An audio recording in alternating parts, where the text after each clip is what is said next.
తను తన యొక్క స్వధర్మమైన యుద్ధం చేయడాన్ని వదులుకొని నేను యుద్ధం చేయను అని చెప్పేసి వాపోతాడు అనమాట. ఎందుకని తెలుసా? ఎవరైనా చెప్పగలుగుతారా మీరు? యుద్ధం యుద్ధ చేస్తే రంగంలో వాళ్ళ తాతల్ని మేనమామల్ని అన్నయ్యల్ని బంధుమిత్రులందరినీ చంపాల్సి వస్తుందని చెప్పని, పాపం వస్తుందని చెప్పనని, దానివల్ల యుద్ధం చేసిన నాకు మిగిలేది ఏముంది, వాళ్ళందరూ చనిపోతే నాకు ఎక్కడ పుణ్యం వస్తుంది అని చెప్పనని ఆ ఉద్దేశంతో చేయను అని చెప్పని చెప్తారు ప్రభుజీ. పర్ఫెక్ట్. మరి దీన్ని ఏమంటారు? కరుణ. ఏమంటారు అంటే ఈ యొక్క మానసిక స్థితిని ఏమంటారు? ఎదురు వాళ్ళు ఉన్న వాళ్ళందరూ నా తాతలు, నా గురువులు, నా యొక్క తోబుట్టువులు అని చెప్పేసి ఉన్నారు కదా. Yes, attachment. సో అటాచ్మెంట్ అంటారనమాట. సో ఈ అటాచ్మెంట్ కి లోబడి అర్జునుడు శత్రుడు అయినప్పటికీ కూడా తన యొక్క ధర్మాన్ని విడిచిపెట్టి తను యుద్ధాన్ని చేయను అని చెప్పేసి తన యొక్క గాంధీవాన్ని కింద పెట్టేస్తాడు. సో అయితే కృష్ణుడు మళ్ళీ అర్జునుడికి తన యొక్క యుద్ధం, అసలు యుద్ధం ఎందుకు జరుగుతుంది, మరి అర్జునుడు ఎందుకు ఈ యుద్ధం చేయాలి అని కృష్ణుడు భగవద్గీతలో బోధిస్తాడనమాట. సో అందరికి స్టార్ట్ చేసే ముందు నేను మీ అందరి యొక్క ప్రేయర్స్ అండ్ బ్లెస్సింగ్స్ తీసుకొని నేను స్టార్ట్ చేస్తున్నాను. ఓం అజ్ఞానతిమిరాంధస్య జ్ఞానాంజనశలాకయ చక్షురున్మిలితం ఏన తస్మై శ్రీ గురవే నమః. శ్రీచైతన్యమనోభీష్టం స్థాపితం येन భూతలే స్వయం రూపః కదా మह्यं దదాతి స్వపదాంతికం.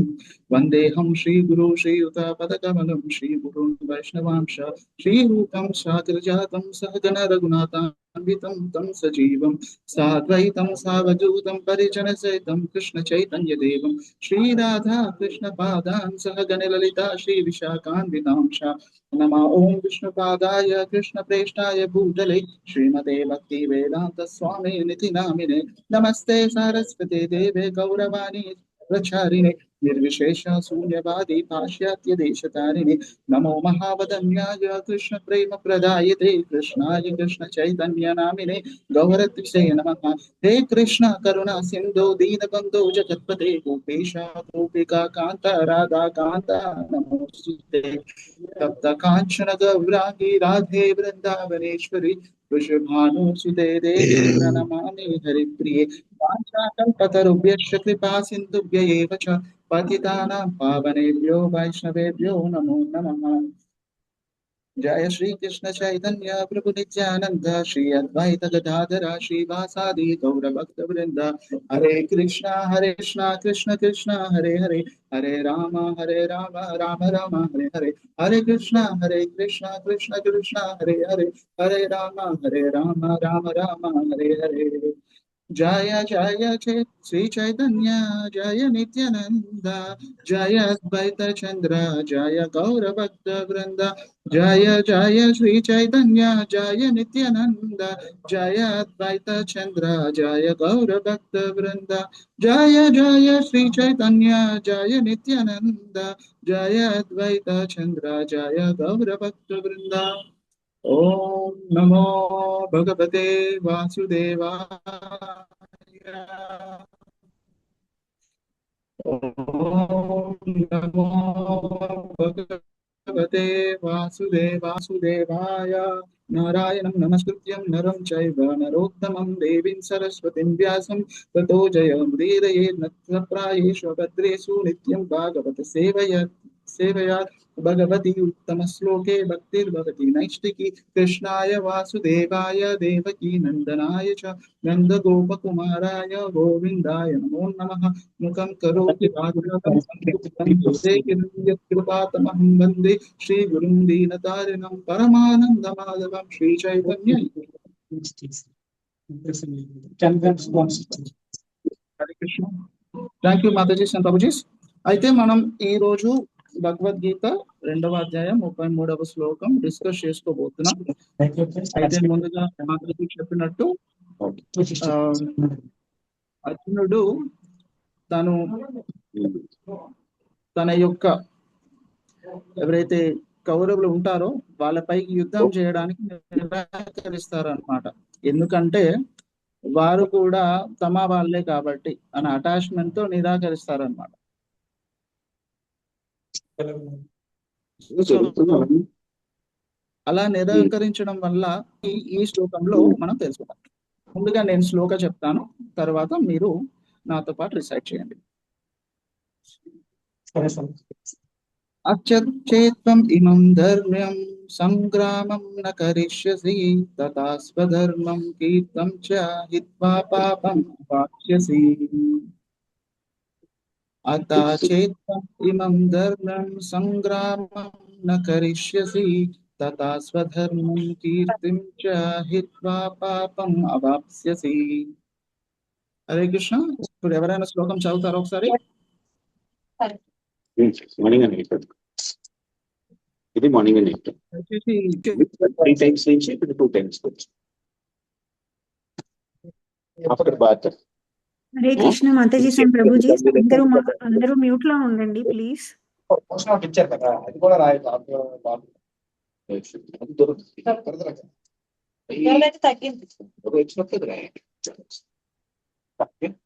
అది ఇప్పుడు మార్నింగ్ నైట్ ఈవినింగ్ సార్, ఉదయం సాయంత్రం. హరే కృష్ణ.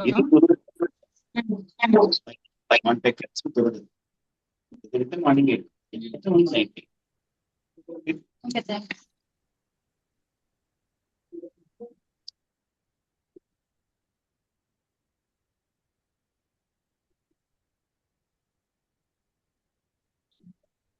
సరోజ మాతాజీ మీరు పద్యం చదవగలుగుతారా? హరే కృష్ణ ప్రభుజీ, ధన్యవాద ప్రణామ్. శ్రీల ప్రభుపాదికి జై. అతచ్చేత్వామిమం ధర్మం సంగ్రామం న కరిష్యసి తతః స్వధర్మ కీర్తించ హిత్వా పాపమవాప్స్యసి. హరే కృష్ణ ప్రభుజీ. హరే కృష్ణ. ఇంకెవరైనా చదువుతారా? హరే కృష్ణ. నేను చదువుతా ప్రభుజీ. చదవండి మాతాజీ. అతచ్చేత్వామిమం ధర్మ్యం సంగ్రామం న కరిష్యసి తత్ సర్వధర్మ కీర్తించ హిత్వా పాపమవాప్స్యసి. హరే కృష్ణ ప్రభుజీ. హరే కృష్ణ మాతాజీ. చదవాలా ప్రభుజీ? నెక్స్ట్ జ్యోతి మాతాజీ. జై శ్రీ మాతాజీ ప్రభుజీ. హరే కృష్ణ కృష్ణ ప్రభుజీ. అదచేత్వం ఇదం ధర్మ్యం స్వగ్రామం న కరిష్యసి తతం స్వధర్మ కీర్తిం చ హిత్వా పాపమవాప్స్యసి. హరే కృష్ణ ప్రభుజీ. శ్రీదేవి మాతాజీ. థ్యాంక్ యూ మాతాజీ, మీరు చదవండి మాతాజీ. థ్యాంక్ యూ మాతాజీ. జై శ్రీ మాతాజీ. థ్యాంక్ యూ మాతాజీ.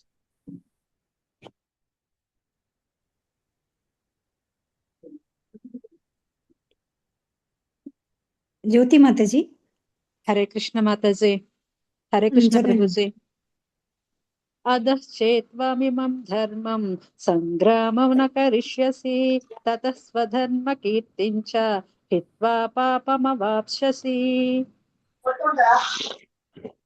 హరే కృష్ణ ప్రభుజీ. హరే కృష్ణ మాతాజీ.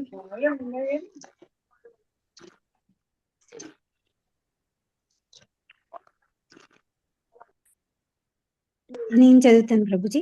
అదశ్చేత్వమిమం ధర్మ్యం సంగ్రామం న కరిష్యసి తతః స్వధర్మం కీర్తించ హిత్వా పాపమవాప్స్యసి. హరే కృష్ణ మాతాజీ. నేను చదవనా? నాగమణి మాతాజీ చదవండి మాతాజీ. హరే కృష్ణ ప్రణామ్. అదచేత్వమిమం ధర్మ్యం సంగ్రామం న కరిష్యసి తత్ స్వధర్మ హిత్వా పాపమవాప్స్యసి. మాతాజీ అందరూ మ్యూట్ లో ఉండట్లేదు.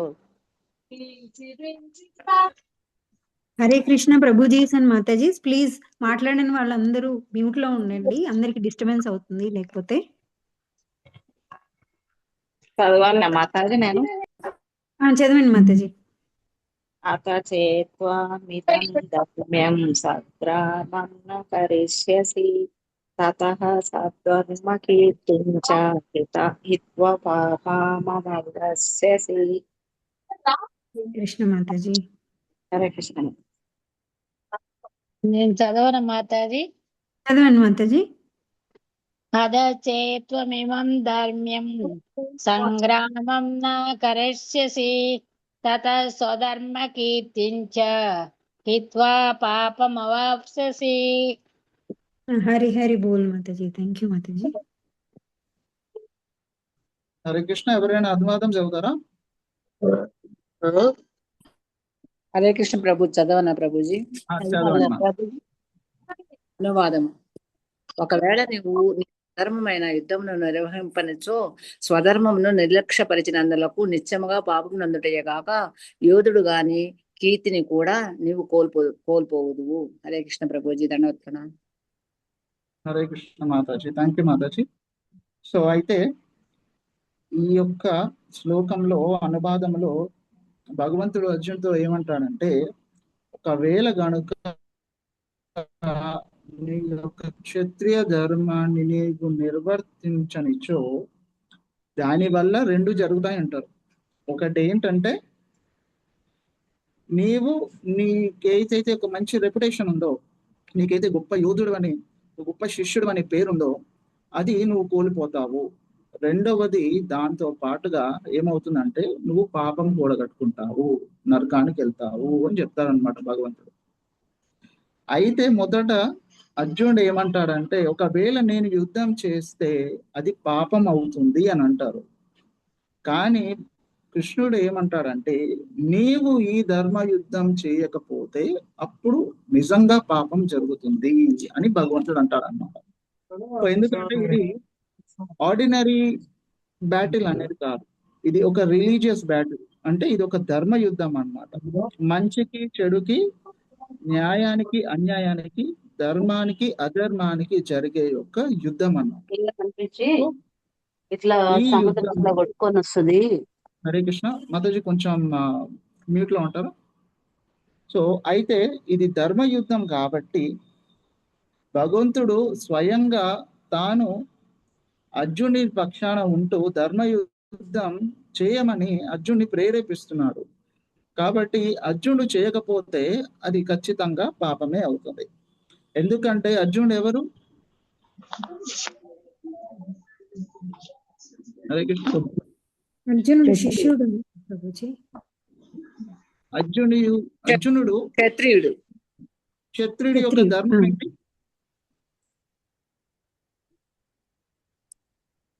యుద్ధం చేయడం ప్రభుజీ. ప్రజలను కాపాడుకోవడం. రైట్, యుద్ధం చేయడం, ప్రజల్ని కాపాడుకోవడం. సో మరియు ఇందులో క్షత్రియ యొక్క ధర్మం ఏంటంటే యుద్ధం చేయాలి, తన వాళ్ళని, తన ప్రజల్ని శత్రు రాజుల నుంచి కాపాడుకోవాలి.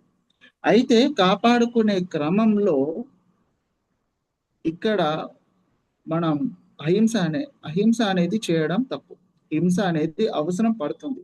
కాబట్టి ఒక క్షత్రియుడిగా రాజు తన ప్రజల్ని, తన సైన్యాన్ని కాపాడుకోవడానికి తను యుద్ధం అనేది చేయాల్సి వస్తుంది. అంటే హింస అనేది చేయాల్సి వస్తుంది, విచ్ ఈస్ రైట్. ఎలాగైతే మనకి 4 గుణాలు 3 త్రిగుణాలు ఉన్నాయో అలాగే మనకు బ్రాహ్మణ, క్షత్రియ, వైశ్య, శూద్ర అనేది కూడా ఉంటుందన్నమాట. వీటిని ఆక్యుపేషనల్ డ్యూటీస్ అని అంటారు. సో అయితే బ్రాహ్మణులు ఏంటంటే వాళ్ళు యజ్ఞాలు చేయాలి, యాగాలు చేయాలి. అలాగే క్షత్రియులు ఏం చేయాలంటే యుద్ధాలు చేయాలి. ఒకప్పుడు క్షత్రియులు యుద్ధంతో పాటుగా వేట కూడా చేసేవాళ్ళు అన్నమాట. అలా వేట చేసి ఏదైతే సింహంతో కానీ పులులతో కానీ వేట చేసి ఆ సింహాన్ని చంపిన తర్వాత వాళ్ళ యొక్క పరాక్రమాన్ని, బలాన్ని ప్రదర్శించేవాళ్ళు అన్నమాట. ఆ తర్వాత ఏదైతే ఆ పులి గాని సింహం గాని సంహరించబడిందో దానిని ఎన్నో రాచ మర్యాదలతో దానిని కర్ణం చేస్తారనమాట. అది ఇప్పటికీ జరుగుతూ ఉంటుంది కొన్ని రాజ్యాలలో. సో అలా క్షత్రుడు అనేవాడు యుద్ధం చేయాలి.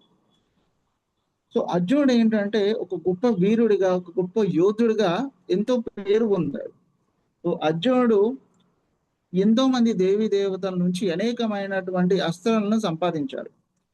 అందులో అర్జునుడు ఒకసారి తన వేటకు వెళ్ళినప్పుడు, ఒక వరాహంని వేటాడడానికి వెళ్ళినప్పుడు, అదే వరాహాన్ని వేటాడుతూ అక్కడ పరమశివుడు ఒక వేటగాడి రూపంలో వస్తాడనమాట. వేటగాడి రూపంలో వచ్చేసి, లేదు నేను దానిని సంహరించాను అంటే, కాదు కాదు నేను సంహరించాడని అర్జునుడు మరియు వేటగాడి రూపంలో ఉన్న శివుడు ఇద్దరు కూడా వాళ్ళిద్దరు ఒక క్లాష్కి వస్తారనమాట.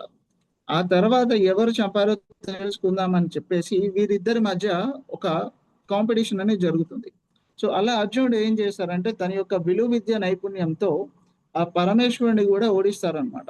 ఓడించిన తర్వాత అర్జునుడి యొక్క ఆ విలువ విద్య, ఆయన దగ్గర ఉన్న ఆ ఆర్ట్ ఏదైతే ఉందో, అర్జునుడి యొక్క టాక్టిక్స్ కి, ఆ స్కిల్స్ కి చూసి శివుడు ఎంతో ప్రసన్నం చెందుతాడు. ప్రసన్నం చెంది ఆయనకి పాశుపతాస్త్రాన్ని ఇస్తాడనమాట.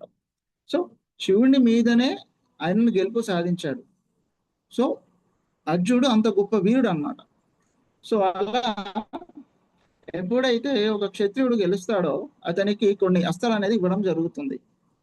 అలాగే బ్రాహ్మణుడు ఎప్పుడైతే గెలుస్తాడో అలా బ్రాహ్మణులకి ఏంటంటే వేద పండితుల ద్వారా ఆయనకి కొన్ని బిరుదులు అనేది ఇవ్వడం జరుగుతుంది. మన ఎట్లయితే ప్రభుపాదుల వారికి భక్తి వేదాంత అని చెప్పేసి ఒక బిరుదు అనేది వచ్చిందో, అలాగే బ్రాహ్మణులకు కానీ పండితులకు కానీ రకరకాల బిరుదులు అనేది ఇవ్వడం జరుగుతుంది. ఎప్పుడైతే వాళ్ళు డిబేట్కి వెళ్తారో ఆ డిబేట్ లో ఓడించినప్పుడు అయితే వాళ్ళకి ఇలాంటి బిరుదులు వస్తాయన్నమాట. సో అలా బ్రాహ్మణులకి క్షత్రియులకి ఇలాంటివి అనేవి చాలా తరచుగా ఆ రోజులలో జరుగుతుండేవి. సో అయితే అర్జునుడు శివుడితో యుద్ధం చేసి శివుడిని ఓడించి పాశుపతాస్త్రాన్ని గెలుచుకుంటాడు. అలానే తన యొక్క అంటే ఇంద్రుని యొక్క అంశతో పుట్టాడు కాబట్టి ఇంద్రుడితో కూడా యుద్ధం చేసి దగ్గర నుంచి ఎన్నో అస్త్రాలను, రకరకాల అస్త్రాలను కూడా అర్జునుడు సాధించుకొని వస్తాడు. సో ద్రోణాచార్యుడికి ఆయన యొక్క కురు పాండవుల్లో అత్యంత ప్రియమైన వాళ్ళు ఎవరంటే అర్జునుడు. సో అర్జునుడు ఆయన ద్రోణాచార్యుడిపై కూడా గెలిచి ద్రోణాచార్యుని సంహరించే ఆ యొక్క అస్త్రాన్ని సంపాదించుకుంటాడనమాట. అలానే కాకుండా ఎంతో మంది దేవి దేవతలతో కూడా ఆయన పోటీ పడి ఆయన ఎన్నో రకాలైనటువంటి యుద్ధ నైపుణ్యాలని, దాంతో పాటు అస్త్రాలని సమకూర్చుకొని పెట్టుకుంటాడు. అగ్నిదేవుడితో కూడా యుద్ధం చేసి అర్జునుని యొక్క ఏదైతే ఆ చారియట్ ఉందో అది అగ్నిదేవుడు ప్రజెంట్ చేస్తారనమాట. అలా అర్జునుడికి రకరకాలుగా ఎన్నో చక్కని అస్త్రాలు వచ్చాయి, ఎన్నో ప్రశంసలు వచ్చాయి. అలా అర్జునుడు ఏంటంటే చాలా ఫేమస్ అయిపోతాడు అనమాట. మనకి మహాభారతం ముందటి నుంచి చూసినప్పుడు అర్జునుడు పాండవుల్లో ఎంతో స్పెషల్ అన్నమాట, చాలా ఫేమస్ అన్నమాట. సో చాలా గొప్ప యోధుడిగా, గొప్ప శిష్యుడిగా, కృష్ణుడికి యొక్క శుద్ధమైన భక్తుడిగా, కృష్ణుడికి ఒక చక్కని మిత్రుడిగా కూడా అర్జునుడికి ఒక మంచి రెప్యుటేషన్ ఉంటుంది మన మహాభారతంలో చూసినంత వరకు. అయితే ఈ అర్జునుడు ఏం చేస్తాడంటే, నేను నా వాళ్ళ పైన యుద్ధం ఎలా చేయగలుగుతాను, అలా చేస్తే అది పాపం కదా అని చెప్పేసి ఆయన ఒక కన్ఫ్యూజన్ లోకి వెళ్ళిపోతుంది. సో అప్పుడు కృష్ణుడు ఎప్పుడైతే అర్జునుడి యొక్క మానసిక స్థితిని గమనిస్తాడో అప్పుడు కృష్ణుడు తనకి తన నిజమైన ధర్మం ఏంటో మనకి ఈ శ్లోకం ద్వారా మనకి బోధిస్తాడు అన్నమాట. ఇది అర్జునుడు మాత్రమే కాదు, అర్జుని యొక్క మనకి అర్జుని తర్వాత ఎవరైతే ఆ అర్జుని ఫాలో అవ్వాలనుకుంటున్నామో వాళ్ళకి కూడా భగవంతుడు అసలు మన స్పెసిఫిక్ డ్యూటీస్ ఏంటో మనందరికీ ఈ శ్లోకం ద్వారా చెప్తున్నారు అన్నమాట. అయితే మనందరి ముఖ్య డ్యూటీ ఏంటి కలియుగంలో, ఎవరైనా చెప్పగలుగుతారా? భగవన్ నామం జపించడం, భక్తి చేయటం Prabhuji. Perfect Mataji, thank you so much. So అయితే ప్రతి మనిషికి ఉన్న స్పెసిఫిక్ డ్యూటీ ఏంటంటే మనం భక్తి చేయడం, హరినామం తీసుకోవడం, భగవద్గీత భాగవతం చదవడం, శ్రవణం చేయడం. సో ఇది మన యొక్క ధర్మం అన్నమాట. అర్జునుడికి ఎలాగైతే ధర్మం, ఆయన క్షత్రియ ధర్మం ఎలా అయితే యుద్ధం చేయడమో మన యొక్క ధర్మం ఏంటంటే భక్తి చేయడం. అంటే మనకి ఎన్నో డ్యూటీస్ ఉంటాయి, మెటీరియల్ డ్యూటీస్ ఉంటాయి. ఒకరు డాక్టర్ అయి ఉండొచ్చు, ఒకరు ఇంజనీర్ అయి ఉండొచ్చు, ఒక టీచర్ అయి ఉండొచ్చు, లాయర్ అయి ఉండొచ్చు, ఎన్నో రకాలైనటువంటి ఆక్యుపేషనల్ డ్యూటీస్ ఉంటాయి. అంటే మనం ఒక మనం ఒక దేహం తీసుకున్న తర్వాత ఆ దేహానికి సంబంధించిన డ్యూటీ మనం చేయాల్సిందే. దానిని మనం తిరస్కరించలేము. సో దాన్ని నెగ్లెక్ట్ చేయడం. సో ఇలా అర్జునుడు తన యొక్క క్షత్రియ ధర్మాన్ని విడిచి తాను యుద్ధం చేయడం అనడం ఏంటంటే తన యొక్క నెగ్లిజెన్స్ కి ఒక ప్రతిరూపం అన్నమాట. సో ఇక్కడ భగవంతుడు ఏం చేస్తాడంటే, మనం ఒకవేళ అర్జునుడి ద్వారా మనం మన యొక్క ధర్మాలని విస్మరించినప్పుడు ఏమవుతుందంటే, మనము మొదటగా పాపం కూడా కట్టుకుంటాము. తర్వాత ఏంటంటే మనకున్న రెప్యుటేషన్ కూడా పోతుంది. సో ఎట్లాగైతే అర్జునుడికి రెప్యుటేషన్ ఉందో, మంచి యోధుడిగా ధీరుడిగా మంచి రెప్యుటేషన్ ఉందో, సో ఆ రెప్యుటేషన్ కూడా మెల్లమెల్లగా అది పోతుంది. దాంతో పాటు అర్జునుడు పాపం కూడా చేస్తాడు. సో చాణక్య పంతుడు ఏం చేస్తాడంటే, మనకి ఆయన శాస్త్రాల ద్వారా ఏం చెప్తారంటే, ఎవరైతే వారి యొక్క ధర్మాలను నిర్వర్తిస్తారో వాళ్ళు ఫేమస్ అవుతారు. సో వాళ్ళు సొసైటీలో ఆనర్ చేయగలుగుతారు. మనం మన యొక్క యాక్టివిటీస్ ద్వారా మనల్ని నలుగురు రికగ్నైజ్ చేస్తారు అన్నమాట. కాబట్టి ఎట్టి పరిస్థితిలో కూడా మనం మన ధర్మాన్ని విస్మరించడం అనేది చెయ్యకూడదు. సో అర్జునుడి ద్వారా భగవంతుడు ఏం చెప్తాడంటే, మనం ఏదైతే భక్తియుక్త సేవలో ఉన్నామో, మనం ఈ యొక్క జన్మ తీసుకున్నప్పుడు మనం భగవంతుని యొక్క అంశాలుగా మనం భగవంతుని యొక్క భక్తి చేస్తూ మనం భగవద్ధామానికి చేరుకోవాలని చెప్పేసి భగవంతుడు చివరిగా భగవద్గీతలో అందరికీ చెప్తారనమాట. సో అలాగే మన ధర్మం, మన ముఖ్యమైన ధర్మం, సనాతన ధర్మం ఏం చెప్తుందంటే, మనం భగవంతుని యొక్క శుద్ధ భక్తులకి శరణాగతులు అవ్వాలి. అలా అవ్వడం ద్వారా మన యొక్క మెటీరియల్ డ్యూటీస్ ని ఫుల్ఫిల్ చేస్తూనే మన యొక్క ఏదైతే ఆధ్యాత్మిక డ్యూటీస్ ఉన్నాయో అవి కూడా నెరవేర్చడం జరుగుతుంది. ఎప్పుడైతే మనం మన యొక్క స్పిరిచువల్ డ్యూటీస్, ఎప్పుడైతే మనం చాంటింగ్ కానీ, మనం బుక్ రీడింగ్ కానీ, స్క్రిప్చర్స్ ని చదవడం కానీ అది వదిలేస్తామో, మెల్లమెల్లగా ఏం చేస్తామంటే, కలియుగ దోషం ఇదే రకం. కలియుగంలో మనం పాపాలు చేయడం అనేది చాలా సునాయాసం. అంటే మనం అనుకోకుండా కూడా పాపాలు చేస్తాం. అలా అన్నప్పుడు మనం అనుకుని కూడా పాపాలు చేస్తున్నాం అన్నమాట. సో ఇది ఏంటంటే కలియుగంలో ఇది ఒక ఫీచర్ అన్నమాట. సో మనం ఒకవేళ భక్తి చేయట్లేదు అంటే మనం పాపాలు చేస్తూనే ఉంటాం అన్నమాట. సో అయితే పరీక్షిత్ మహారాజు శ్రీమద్ భాగవతంలో సుఖదేవ్ గోస్వామిని అడుగుతారన్నమాట. అప్పుడు సుఖదేవ్ గోస్వామి ఏమంటారంటే, కలిర్దోషేనిదే రాజన్ అస్థిరేక మహాగుణ కీర్తనేవస్య కృష్ణస్య ముక్త సంఘ పరంపరజే. కలియుగం అనేది కలుషాలకు ప్రతినిలయం. కలిర్దోషే నిదే రాజన్. కలియుగంలో ఎటు చూసినా కూడా అధర్మం, అన్యాయం ఇవే జరుగుతుంటాయి. కానీ కలియుగంలో ఒక మంచి గుణం అనేది ఉంది. అదేంటంటే, ఎవరైతే హరినామం తీసుకుంటారో వాళ్ళు ఈ జన్మ మృత్యు జరా వ్యాధి నుంచి బయటపడతారన్నమాట. కలియుగంలో ఎన్నో డిసడ్వాంటేజెస్ ఉన్నప్పటికీ కూడా ద బెస్ట్ అడ్వాంటేజెస్ ఏంటంటే, one who take the holy name of the lord. ఎవరైతే హరినామాన్ని, భగవన్ నామాన్ని తీసుకుంటారో వాళ్ళు ఈ కలి యుగంలో ఉన్న ఏదైతే ఈ కలశాలు ఉంటాయో అవన్నిటిని కూడా దూరం చేసుకోగలుగుతారు అన్నమాట. అయితే ఇందులో ప్రభుపాదుల వారు ఏం చెప్తారంటే, భగవద్గీతని ఆల్మోస్ట్ 600కు పైగా మిస్ఇంటర్ప్రిట్ చేశారన్నమాట. అంటే భగవద్గీత ఇప్పుడే కాదు, ఎప్పటి నుంచే భగవద్గీత రకరకాల వాళ్ళు వాళ్ళకి తోచినట్టుగా వాళ్ళు భగవద్గీతని వాళ్ళకి నచ్చినట్టుగా వాళ్ళు భాషలు ఇవ్వడం జరిగింది. సో అయితే ఎలాగైతే భగవద్గీతని మనం ఒక అల్టిమేట్ సోర్స్ నుంచి తీసుకోవాలో, ఎలా అయితే ఒక గురు పరంపర నుంచి తీసుకోవాలో, అలానే మనం భగవద్గీత అనేది ఒక శుద్ధ భక్తుడు ఒక గురువు నుంచి, ఆ గురు పరంపర నుంచి వచ్చిన గురువు నుంచి మనం భగవద్గీత స్వీకరించినట్టయితే మనకి ఏదైతే అది మనం ఖచ్చితంగా తెలుసుకోగలుగుతాం. లేదంటే మనం మధ్యలో డీవియేట్ అయ్యే ఛాన్స్ ఉంది. కాబట్టి ఒక ప్రామాణికమైన గురువు నుంచి ద్వారానే మనం భగవద్గీత శ్రవణం అనేది చేయాలి. అలా చేయకపోవడం కూడా ఒక పాపం లాగే అవుతుంది. ఎలాగైతే మనకి హరినామం జపించడంలో కొన్ని అఫెన్సెస్ ఉంటాయి కదా, ఎలా అయితే హరినామం చేస్తున్నామన్న దాంతో మనం పాపకృత్యాలు చేయడం కూడా అది ఒక అఫెన్స్ కిందకే వస్తుంది. అలానే మనం భగవద్గీత కూడా ఒక ప్రామాణికమైన గురువు నుంచి స్వీకరించకపోతే కూడా అది పాపం కిందకే అవుతుంది. ఎందుకంటే మనం భగవద్గీతని మిస్ఇంటర్ప్రిట్ చేస్తున్నాం, అంటే మనకి తోచినట్టుగా మనం దాన్ని అర్థం చేసుకుంటాం.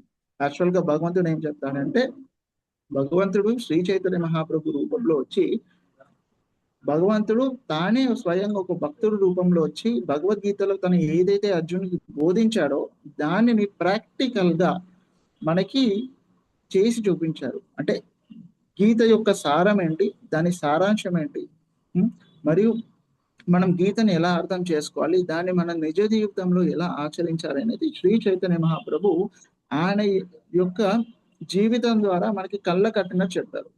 ఎలాగైతే శ్రీ చైతన్య మహాప్రభు ఒక భక్తునిగా వచ్చి భగవత్ సందేశాన్ని ఇచ్చారు, హరినామ సంకీర్తనని మనందరికి ఇచ్చారు, అలాగే శ్రీల ప్రభుపాదుల వారు కూడా ఆయన యొక్క అన్వయులుగా వచ్చేసి మనకి ఆ యొక్క ఏదైతే భగవద్గీత ఉంటుందో ఆ సబ్జెక్ట్ ని యాజ్ ఇట్ ఈస్ ఇవ్వడం జరిగిందనమాట. కనుక ప్రభుపాదుల వారు ఏం చెప్తారంటే, మనం ఒక ప్రామాణికమైన గురు పరంపర నుంచి వచ్చిన ఏదైతే ఈ స్పిరిచువల్ నాలెడ్జ్ ఉంటుందో, ఏ జ్ఞానం ఉంటుందో ఆ జ్ఞానాన్ని మనం స్వీకరించాలి. అలా స్వీకరించినప్పుడు మనకి త్వరగా భగవంతుని యొక్క ప్రాప్తి దొరుకుతుంది. అయితే మనకి మన మెటీరియల్ డ్యూటీస్ లో కూడా నెగ్లిజెన్స్ అనేది చేయకూడదు. ఇప్పుడు సపోజ్ మనం ట్రాఫిక్ లో వెళ్తున్నాం, రెడ్ సిగ్నల్ పడిందంటే మనం ఆగాలి, గ్రీన్ సిగ్నల్ పడిందంటే మనం వెళ్ళాలి. సో మనం రెడ్ సిగ్నల్ పడిన తర్వాత కూడా ఆగక వెళ్తూ ఉంటే ఏమవుతుంది? హరే కృష్ణ,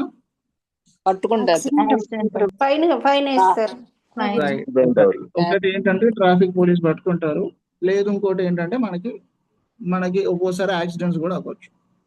సో ఏంటంటే మనకి భౌతికపరమైన విషయాల మీద కూడా నెగ్లెక్ట్ చేస్తేనే మనకి శిక్షలు అనేది తప్పవు. ఇప్పుడు ఒక డాక్టర్ ఉన్నాడు అనుకోండి, తను పేషెంట్ ని నెగ్లెక్ట్ చేస్తే పేషెంట్ యొక్క రోగం మరీ ముదిరిపోతుంది, ఒక్కోసారి ప్రాణం మీద కూడా వస్తుంది. అదే లాయర్ కూడా తన డ్యూటీస్ నెగ్లెక్ట్ చేసినప్పుడు తను ఓడిపోవడం జరుగుతుంది. ఎట్ ద సేమ్ టైం ఏదైతే తన ధర్మం కోసం న్యాయం కోసం వస్తారో వాళ్ళకి అన్యాయం చేసిన వాడు అవుతాడు. అలాగే ఒక ఇంజనీర్ కూడా తన యొక్క ఏదైతే సివిల్ ఇంజనీర్ తన యొక్క బిల్డింగ్స్ ని కరెక్ట్ మోతాదులో సిమెంట్ కానీ శాండ్ కానీ తీసుకోకపోతే ఆ బిల్డింగ్ కూడా కూలిపోతుంది. చివరికి ఏమవుతుంది, తన మీద కూడా కేసు వేయడం జరుగుతుంది. సో ఒక్కోసారి మనం చేసే నెగ్లిజెన్స్ ఇంకొకరి ప్రాణం మీద కూడా తీసుకొస్తుంది. సో భౌతిక పరమైనటువంటి డ్యూటీస్ లో నెగ్లిజెన్స్ మనల్ని ఎంతలా ఇబ్బంది పడుతుంటాయో, ఆధ్యాత్మికంగా కూడా మన భక్తిని నెగ్లెక్ట్ చేసినప్పుడు కూడా అంతే ఇబ్బందులు ఎదుర్కోవాల్సి వస్తుంది. ఎందుకంటే మన స్టేట్ కి ఎలా అయితే లాస్ ఉన్నాయో, ఈ భగవంతుని సృష్టించిన ఈ యొక్క భౌతిక ప్రపంచానికి కూడా లాస్ ఉన్నాయి.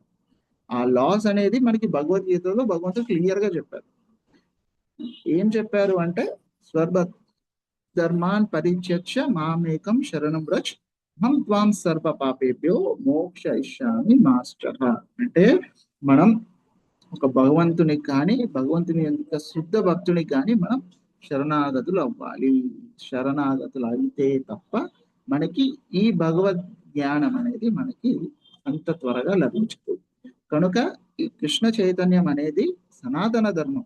అంటే మన యొక్క ఏదైతే ఆత్మ ఉందో అది సనాతనం, ఎప్పటి నుంచో ఉంది. భగవంతుడు ఎప్పటి నుంచి ఉన్నాడో మన ఆత్మ కూడా అప్పటి నుంచే ఉంది. సో అలానే భగవంతుడు చెప్పిన ధర్మం కూడా సనాతనం. సో ఇది భగవంతుడు చెప్పి ఏదైతే నాలెడ్జ్ ఉందో, జ్ఞానం ఏదైతే ఇచ్చారో, అది ఎన్ని సంవత్సరాలు ఎన్ని యుగాలు మారినా కూడా ఇది సనాతనంగానే ఉంటుంది. కాకపోతే మనం ఈ సనాతన ధర్మాన్ని, ఈ యొక్క భగవద్ జ్ఞానాన్ని మనం సమకూర్చుకోవడానికి మనకి కావలసినటువంటి ఒక గొప్ప ఆచార్యుల వద్ద మనం తీసుకున్నట్టయితే మనకి జ్ఞానం అనేది ఈజీగా అర్థమవుతుంది. లేదంటే మనం మిస్ఇంటర్ప్రిట్ చేసే ఛాన్స్ ఉంటుంది అన్నమాట.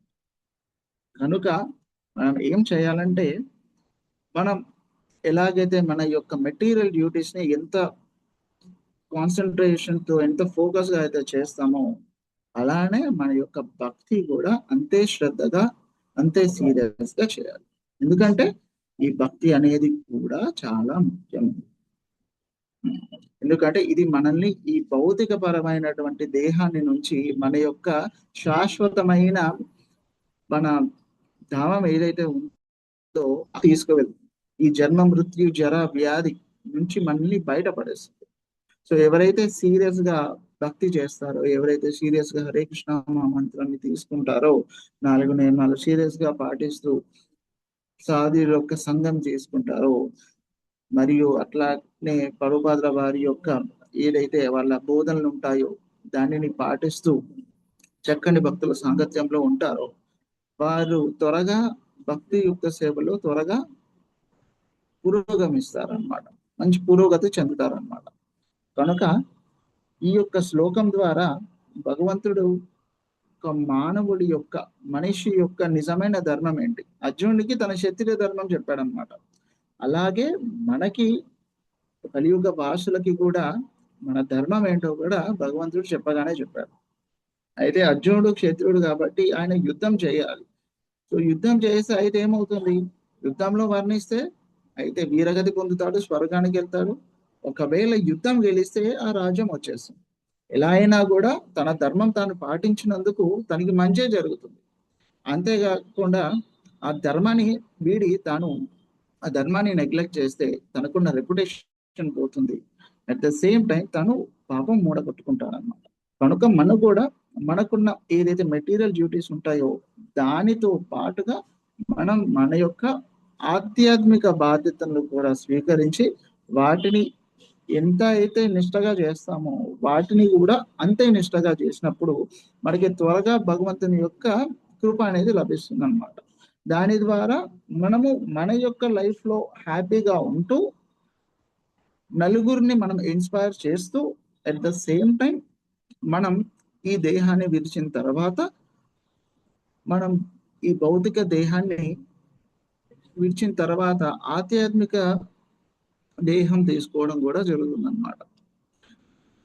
కాబట్టి మనమందరం కూడా ఈసారి చక్కగా భగవంతునికి మన యొక్క గురువులకు వైష్ణవులకి ప్రార్థించి చక్కగా మనం కూడా భక్తిలో ముందుకు వెళ్ళాలని చెప్పేసి మనందరం కోరుకుందాం. మీరందరూ కూడా చక్కగా మీరు రోజు వచ్చి క్లాసెస్ ని ఫాలో అవుతున్నారు అండ్ మీరు కూడా నిన్ను బ్లెస్ చేస్తారని and at the same time ఏదన్నా తప్పులు జరుగుంటే క్షమిస్తారని చెప్పేసి నేను కోరుకుంటున్నాను. హరే కృష్ణ. Thank you Prabhuji. ఏవైనా ప్రశ్నలు ఉంటే అడగవచ్చు. హరే కృష్ణ.